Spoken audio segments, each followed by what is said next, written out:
and identifying opportunities for where our organization can go in terms of policy innovations, programmatic supports, listening to states and localities about what their needs look like. And so the fact that all those things could coalesce into one role at a time where we're already relocating, to the DMV area, it seemed like a really great fit and an alignment of the work that I've been doing to that point. That's awesome. What are some of the policy priorities that you all have?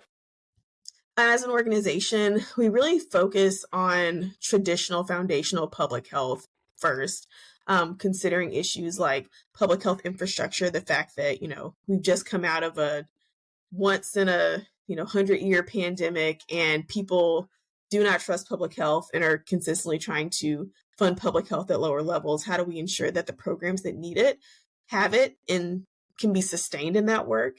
In terms of topical areas, we definitely have a health equity focus, but across numerous topics: behavioral health, nutrition, physical activity, environmental health, and climate. We also have a rich portfolio in older adults and healthy aging.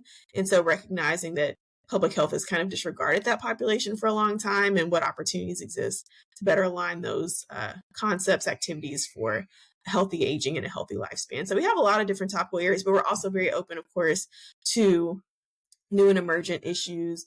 We've definitely been we have a project that I lead that's been going on before I got there related to social determinants of health and, things outside of traditional public health drivers, and figuring out organizationally where do we fit and how do we support the sectors that lead, issues related to housing and others. So it's a really rich environment, and those are the types of topics we pursue. We're also open to, as the environment changes and the policy landscape changes, how do we integrate public health in that work, and what is our role as an organization to do that? And so that's part of my job, to help figure out and support.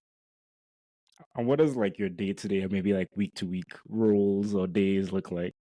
So one thing about pretty much all the jobs that I've had is it depends. But right now, with some of the work that we're leading related to promoting health and cost control in the states, also known as FACTS, right now that project is taking up the bulk of my energy, and it focuses on primarily right now engaging states and localities in their challenges and opportunities in enacting evidence-based policies related to social determinants of health.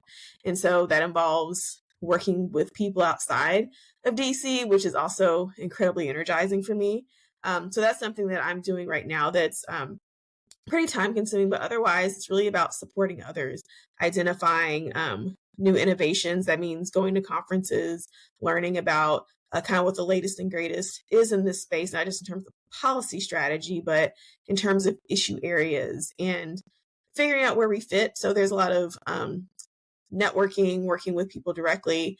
There's a lot of report writing and support as well. So you mentioned a lot of the data and outputs that we have. And so directly supporting that work where it's possible, hosting webinars and identifying ideas for webinars that reach broad public health audiences. Most recently, I've co-led one related to economic opportunity. So again, getting people in public health to think beyond traditional public health, and just identifying those spaces. So that's probably not a single day, but the types of things that I do that would influence what I do on a day-to-day basis.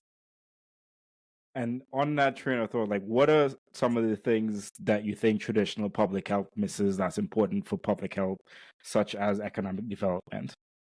Yeah, I think sometimes public health can miss the forest for the trees, and that we can have a very specific idea of what public health is, that it only takes place, for example, in a health department, or, okay, well, this is really interesting, but that's not really public health.